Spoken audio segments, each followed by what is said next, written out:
All the male soldiers around her were fast asleep, and she quietly lay down among them. To hide her identity, she always went to sleep last and woke up first. The strangest thing was that after bathing, some boys would walk around without shirts, and some even without pants. To avoid such situations, she always volunteered for watch duty during bathing time. But since she couldn't bathe, her body started to smell, and the other soldiers began to get suspicious. One night, after everyone had fallen asleep, she quietly entered the river.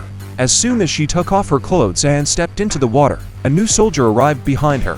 Mulan quickly covered herself. Luckily, he didn't see anything, and she was safe. The next day during training, the task was to carry a bucket full of water up a mountain. The path was tough. Some people started crying from exhaustion. Some secretly spilled water to make it easier, but Mulan kept going alone till the end. She slowly started to become friendly with the others. During attack practice, she was quick to dodge every time. Now she was ahead in everything. She even carried the water buckets alone to the top while others just watched. When she reached the mountain peak, she looked at the view and promised herself, one day, the whole world will know that women can do everything too. A few days later, the enemy Ruin army was going to attack again. Mulan's unit was sent to the front line. That night, Mulan went to the general to tell him her real identity. But the general said, "I trust you completely. I even want my daughter to marry you." Mulan couldn't say a word. The next day, when the general gave the order to attack, everyone shot arrows together. The enemy's front line was broken. As the enemies started running away, the general sent Mulan with the horse team to chase them, but it was a trap.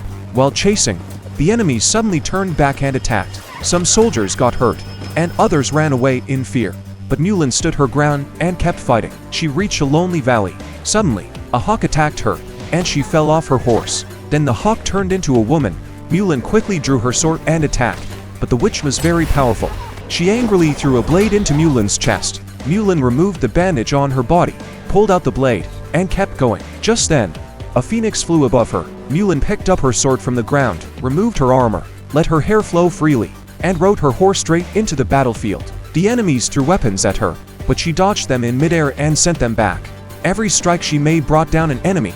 She was unstoppable now. Then the enemies brought out cannons and started firing fireballs. When she saw her fellow soldiers dying, she quickly went behind the enemy and shot an arrow. She placed a helmet on a rock to make the enemies think someone was hiding there. The enemies got scared and started shooting in that direction. The cannon fire hit the snowy mountains, and an avalanche began. Mulan survived, but the enemies were buried under the snow.